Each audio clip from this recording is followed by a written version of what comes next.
Hi guys, and welcome back from Carly at the Herbathicary. Really good to see you guys again. If you're new to the channel or like the videos, please show your support by hitting like and subscribe down below. Let us know that you've enjoyed it, found something useful, and you'll get notifications whenever we do any new videos. So that intro I did back in March 2020, literally the Mother's Day before we went into lockdown on the Sunday.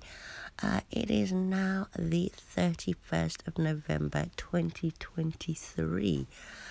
And as we've got some awfully cold weather forecast for us for the week, I thought that the garden is going to look more like this soon than it did like that.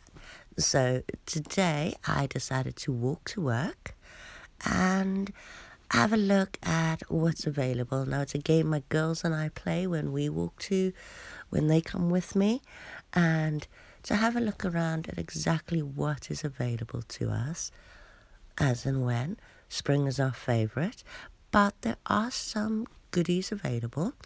Now, I live zero point 0.7 miles, or a 14-minute walk for a normal person who doesn't stop to look at everything, away from work.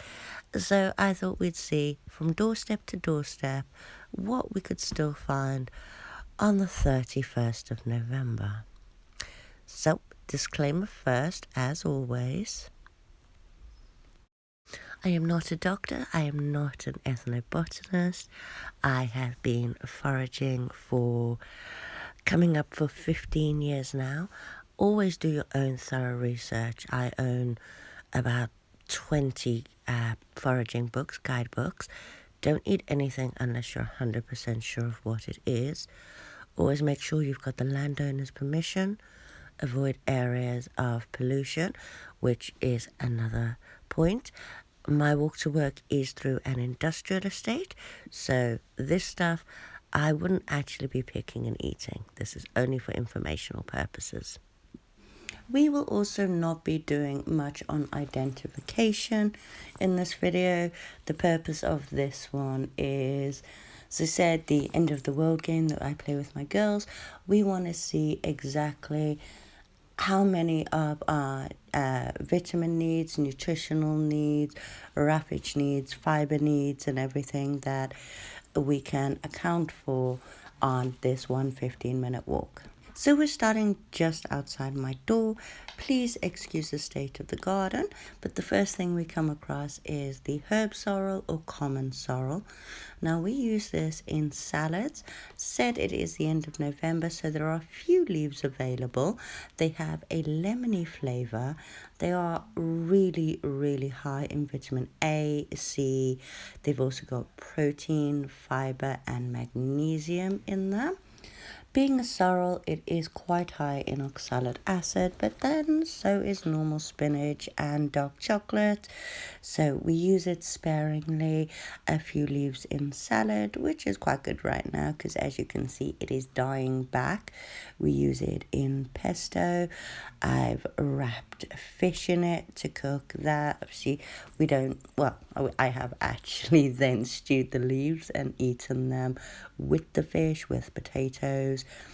My favorite thing of this is if it was in a survival situation, you can just pull these up from the ground, and that little bit of root that comes up quite easily is really, really easy to propagate. So if you had a sandwich bag with you that you could keep all the moisture in, this is one that you could bring home with you, replant, and grow it again wherever you needed it. And on the meds part, because of the vitamin C content, it has been used in the past, or was used way in the past, to help keep away scurvy. Next in my garden is one that we use as ground cover mostly over winter. They do grow quite wild in my garden, and it's the wild strawberry or the alpine strawberry. Now, these were still fruiting until 2 weeks ago, so mid-November they still had strawberries on them. They are high in potassium and fiber, and they're very sweet. As far as I'm concerned, they're actually sweeter and tastier than store-bought strawberries. Next in my garden, and at this time of year, it has actually normally died back, but we do still have some foliage at the moment, and this is the white valerian plant. So it's those ones with the light green leaves at the base, and at this time, as it has spread and I now have about 6 plants, I would dig up the roots of a few of them.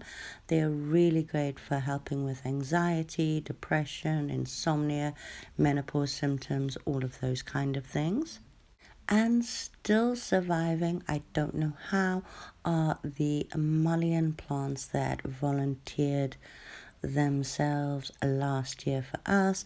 Now I have done a full video on how I use the leaf to help with congestion and coughs and lung related issues, but at this time of year, as I do have a couple, the root and the entire plant, I harvested the entire plant, has been used for ages to help with back and muscular pain and you know pains like that. The last one outside mine, I'd only ever bought as one of those fancy seasonings. It has a very tart flavor. It's the sumac, and recent research has shown that it's helpful in wound healing. The fruits solving or dealing with diarrhea, blood sugar control, but I also know that it is high in vitamin C and A. It also has potassium, magnesium, and calcium. It is a bit late in the season to be harvesting these for the tart berries, but I'm not a big fan of the flavor of the berries, so I'd use this similarly as a sorrel to add a zesty lemony flavor to fish or a risotto. My next find is a member of the umbellifer family, the wild carrot or Queen Anne's lace. The root of this is very similar to a carrot, just a white version. I do always say show some caution with your umbellifers. This one is still flowering. You can see the umbellifer with the black dot in the middle. I would use this root as a substitute to normal carrots to beef up a stew. The seeds I have harvested, they're diuretic, so they help cleanse the system, but the root itself is high in vitamins A, C, also has potassium and magnesium. The next one, I honestly did not expect to see that the squirrels have left a few sweet chestnuts behind. Now, this could be because these particular ones don't have a nut in them, but being a great source of protein, really good fats, fiber, vitamin B6, they also have copper and manganese. So I might bring a few of these home, leaving some for the squirrels, and see if I could make a nut butter. My next find, I honestly did not expect to find still flowering at this time of year. Red clover, I use the flowers as a tea. I don't really like the flavor of just eating them straight up, or you can add them to salads though. But I mostly use the red clover to help deal with hormonal issues. So they help with PMT and menstrual cramps and apparently menopause issues. The next one I've probably left a little bit too late. These rose hips look a little worse for wear, but I do know somewhere where there are some fresh ones. I do harvest them as soon as the petals drop and put them in the freezer to mimic the first frost, as this concentrates the vitamin C, which is why this one is so awesome. We make a syrup at home. It is super duper immune boosting, And as I said, I harvest them beginning of autumn, stick them in the freezer, and then make a syrup, hardboiled candies with some elderflower to soothe sore throats and help get over colds. The next two often grow together, so I am going to cover them together. Now, the first one is the ribwort plantain. Now, it is edible, but it is quite bitter, so I don't generally like the taste that much, but it is high in vitamins A, C, and K, and also contains calcium, and I use it when I can find wild garlic. I'll add it to a pesto for the flavor.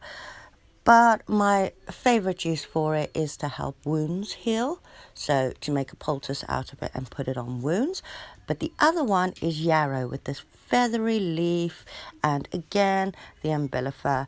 This one, those leaves make the most amazing styptic, which means that they'll stop bleeding. So externally on wounds, they're great to stop bleeding. Internally, they can help with heavy flows. If you're heavy menstruations, they can help calm that down a bit. The next one is one of my favorites. There is a saying that says, when kissing is out of fashion, the gorse is out of bloom. And this is because you can find a gorse that blooms pretty much all year round. Different types of gorse will bloom at different times. Depending on the amount of sun, so usually the time of year. So a summer gorse has a coconutty, pineapple-y flavour, yet the autumn and early spring gorse and winter gorse has more of a pea flavour, according to some. They're so good that the plant developed these really, really, really spiky needles to protect it from being overconsumed. I love the flavour in a tea, but it is also an all-round tonic. It is believed to help with everything from colds and coughs and asthma, heartburn, and even believed to be an adequate source of proteins. Now, this next one I generally avoid unless absolutely necessary, as the bull thistle has these really, really mean thorns. I have featured it in previous videos where it's been in flower and the stems have been a lot thicker. I have used the stem of the flower and the stems of the prickly leaves instead of, or as a substitute for celery in soup stocks. The flower head can be used as an artichoke substitute, kind of. Doesn't taste the same though. But the main benefit of this plant, as far as I'm concerned, and I would harvest the root at this time of year for this purpose, is as a liver cleanse or detoxification. Great if you've consumed poisonous mushrooms by mistake, or if you've got damage due to alcoholism or toxin abuse. So for this purpose, I would normally make a concentrated tincture out of the root and any non-thorny bits of the plant that I can get to, and I would keep that tincture with me whilst foraging, just in case I do something silly. The next one I generally use in conjunction with the mullein as a dried leaf tea. It's coltsfoot. It normally has those yellow flowers. I do believe that it is good for bones and joint issues. However, I use it to clear coughs and colds and phlegmy congestion. Next to that, we have another one that's usually dyed back at this time of year, as those flowers die back from the bottom to the top, I believe, or bottom to the top, which lets you know when the summer is ending, apparently. But I use the leaves of this one or the flowers to make a jelly, but obviously no flowers at the moment. But I use the leaves to make a tonic to help with upset stomachs. It's very, very sympathetic to young bellies as well. Now the next one, if you've seen any of my previous videos, you know is pretty much the star of the show, next to nettles as far as I'm concerned. The humble dandelion that grows absolutely everywhere. I roast the roots as a coffee substitute. I use the leaves in soups and stews. I've even used the stems of the flowers as a spaghetti substitute. I've covered the flowers in a batter and deep fried them and turned them into the sweetest dumplings. Now, this one kind of needed a page of its own. It's high in vitamins A, C, K, and folate. It has calcium and potassium. It also contains calories, protein, fats, carbs, and fiber. It can help stimulate the appetite, aid digestion, boost the immune system, detox the liver, help with kidney function. It's even really, really good for helping type 1 diabetics. I'm not sure about type 2 as I only have a type 1 in the house, but it also helps maintain her blood glucose level, so she requires a lot less insulin for the amount of carbs that she's consuming. My next find, I will admit, I mostly use for its flavor profile.